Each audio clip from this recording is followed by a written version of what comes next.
cubanos en el exterior y la preocupación e interés al mundo.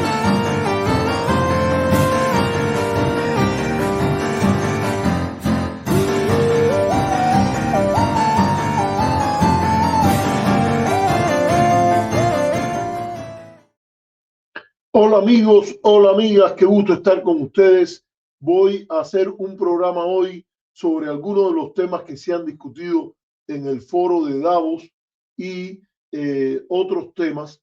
Y quisiera, bueno, les doy la bienvenida al programa. Quiero agradecer que el amigo Felipe nos está ayudando en la edición. Y bueno, saludos a todos. Si usted puede, dele like al programa, si puede, compártalo, si puede, nos pone un comentario, siéntase partícipe de lo que estamos haciendo. Qué gusto. Voy a hablar de varios temas, pero primero que todo, o sea, el principal tema es que voy a hablar de algunos de los discursos que se dieron en el foro de Davos, incluso un par de paneles que seguí con gran atención, pero antes de eso quería mencionar algunas cositas que yo creo que son importantes. A mí me parece que en el contexto de la relación entre Estados Unidos y Cuba y de las dinámicas cubanas como tal, ha generado alguna tensión esto que tiene que ver con el llamado estado de guerra, una especie de un estado de emergencia.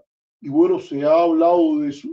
Y yo creo que las personas que están discutiendo sobre el tema eh, pueden tener diferentes puntos de vista, etcétera. Pero yo creo que es importante puntualizar dos cosas. Uno, que eso no es una cosa extraordinaria.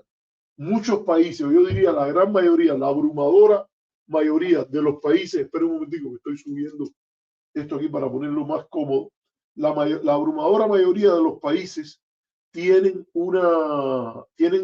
legislaciones que regulan los estados de emergencia y los estados de guerra.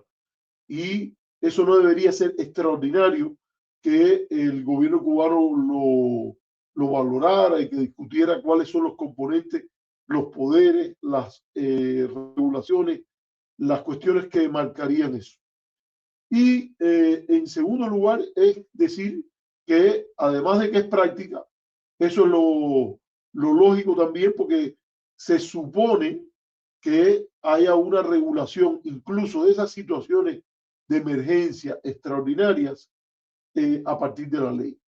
Entonces, cuando uno discute de estos temas, es importante tener una idea de comparación internacional y la idea también, que siempre es muy mencionada, que el que quiere la paz mejor se prepara para la guerra. Y al discutir estos temas es importante ver qué capacidad hay de regular estas cuestiones y que no se limitan solo al momento como tal en el cual ocurre ese hecho fatídico, porque no se puede llamar de otra manera, que es un enfrentamiento militar. Pero es bueno que las cosas que van a ocurrir en ese momento se preparen de antemano, se discutan, etc. Sobre todo cuando se trata de un pequeño país como Cuba, que ha estado viviendo una situación de guerra no militar, pero sí guerra económica por bastante tiempo.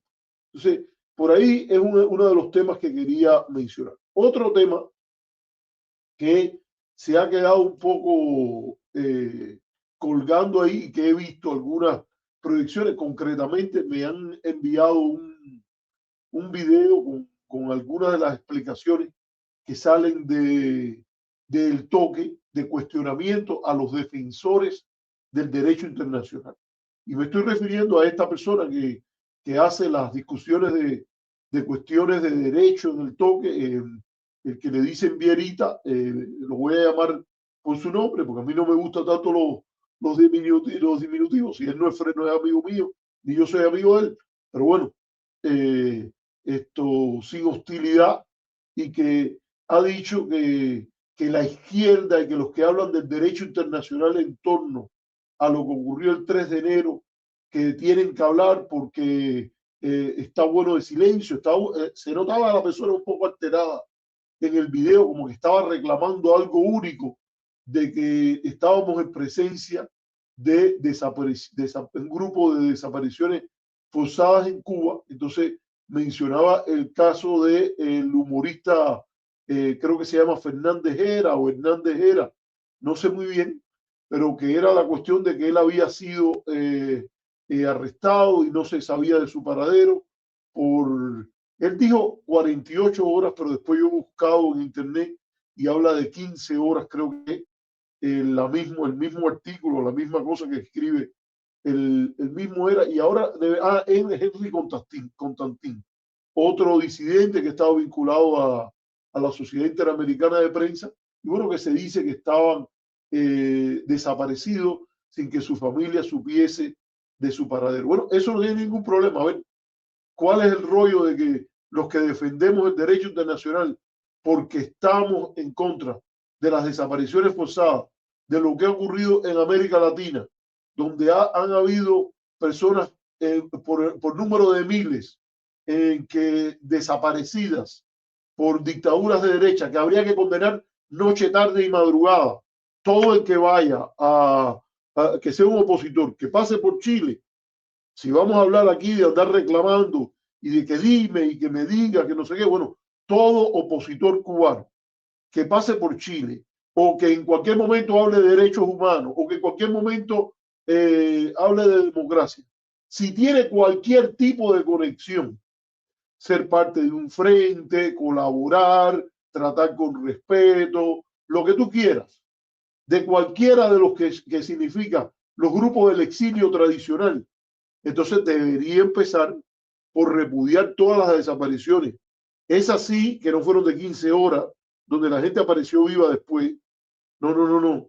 Desapariciones que todavía hay cuando usted va al Museo de la Memoria Histórica de los Derechos Humanos de Santiago de Chile y usted ve muros enteros llenos de fotos que te rodean allí en un cristal, en una sala que está en el medio, que hay un hueco adentro y tú miras hacia el costado, todo el techo lleno de fotos de desaparecidos. Todas esas personas deberían hacerlo. Fíjense, no digo cualquier opositor, porque hay personas que nos oponemos y quisiéramos un sistema distinto en Cuba, que también partiera de un contexto distinto y un sistema internacional distinto con relación a Cuba, ¿no? O sea, no estamos hablando de gente que hemos incurrido en alianza con esa gente. Pero todo el que ha incurrido entonces en alianza con esa gente, se ha dado la lengua, va y lo trata con normalidad, debería empezar por decir que la oposición de la cual él representa toma distancia total de lo que fueron las dictaduras militares de derecha, pero no tiene que ir tan lejos. Tendría que decir, por ejemplo, que está en contra de cualquier asesinato de cualquiera de los maestros que fueron asesinados en la guerra por las guerrillas anticastristas del Escambray, para hablar. Si vienen ahora aquí a reclamar, ¿no? que se declaren, que si no piensen, que no sé qué, entonces nos dice él, esto empezando por ahí, ya no solo hablar de lo que fue Cuba antes de la revolución y todo eso, no hay problema, fíjate, no hay problema, vamos después a hablar de lo que él quiere que hablemos, pero de lo que tendría que tomar distancia es de cualquier frente unido anticastrista con gente que han hecho cosas 100 veces peores que esas de las que él está denunciando, particularmente en este caso, que es eso de las 15 horas que estuvo perdido o retenido en una unidad militar o en una unidad de la policía por 15 horas sin que se le diera el paradero a su familia. Primero, antes de venir a reclamar, que se le bajen los humitos, ¿me entiendes?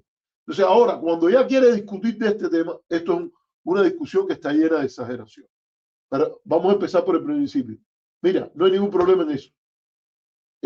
Yo, que reclamo el derecho internacional como la guía, como el estándar, como la forma apropiada de medir las relaciones entre los estados, si son justas, correctas, apropiadas o no, yo que reclamo el derecho internacional y denuncio la violación terrible que ocurrió el 3 de enero cuando se produjo el secuestro de un jefe de Estado jefe de Estado que no importa si tú lo reconoces como jefe de Estado o no, la práctica del derecho internacional aceptada como práctica común y como opinio juris por la mayoría de los estados es que el acto de reconocimiento es un acto declarativo, no es constitutivo. Por tanto, tú no te puedes atribuir, ningún estado debe atribuirse que él es el que decide quién es el gobierno legítimo o no de otro estado. Es legítimo ante tus ojos, pero eso no implica que tú puedas llevarte cualquier regulación internacional y ir a secuestrar a ese jefe de estado. ¿Ok? Fíjate, todo eso lo sigo diciendo. Y entiendo que las regulaciones al respecto de desapariciones forzadas de la OEA, de la ONU, de las opiniones de los reporteros sobre este aspecto son claras y sin ningún tipo de problema. No hay tiempo para decir que la desaparición es forzada y no hay tiempo si pasan 10 años o si pasan 15 horas. Lo que hizo el gobierno, si no le dijo a la familia de esas dos personas dónde estaban retenidas esas personas, es incorrecto. Punto. Constituye una violación de los derechos humanos. Ya de ahí a que tú saltes de que todo esto tiene que ser incluido en una violación de lesa humanidad y que se te ocurra decir a ti y a tus partidarios de que esto es una violación y te pongas a compararlo con cosas que son incomparables, porque sí hay grados. Cuando los casos de violación de derechos humanos son presentados a los organismos encargados de administrarlo. Fíjate, esto no es que lo digo yo y que lo dices tú, ni nada de eso, no. Estas convenciones tienen órganos encargados de administrarlo. Y esos órganos crean precedentes. Y no hay nada en ninguno de esos órganos que permita justificar poner en el mismo lugar a una desaparición que todavía no se ha resuelto en algunos de los casos, que son gente desaparecida en el 75, en el 76, en el 77, en el 73, y no se sabe el paradero del cuerpo. No hay ni siquiera idea de lo que hicieron. En algunos casos se ha revelado que los cuerpos aparecen como desaparecidos, pero que lo más probable es que hayan sido víctimas de desapariciones, entre comillas, básicamente asesinatos, gente que fue tirado desde aviones, gente que fue enterrados en fosas comunes, y que tú digas, vaya, por una cuestión sencilla, 15 horas, 20 horas no te quita de que es una violación, pero ¿cómo tú vas a comparar? Vaya, ¿ustedes de dónde se les puede ocurrir la cabecita? ¿Qué racionalidad hay allí?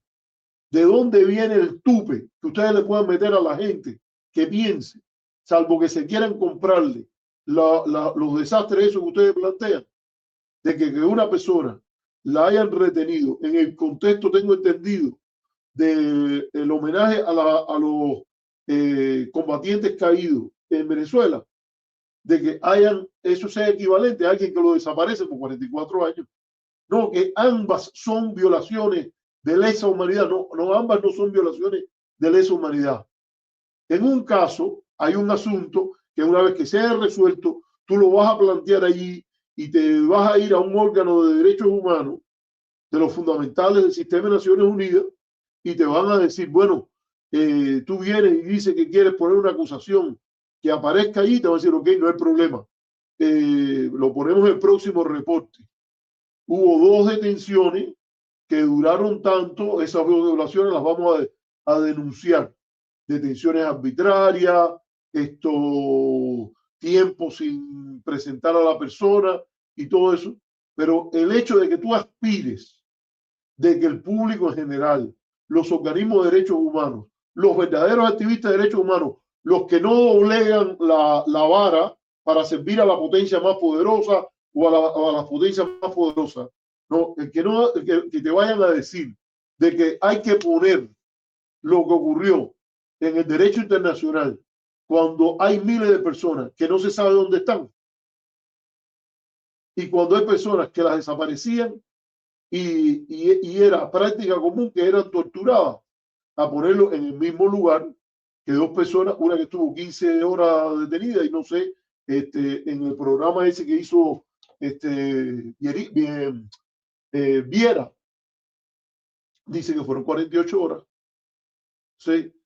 Mira, yo creo que hay que aprender de alguna manera.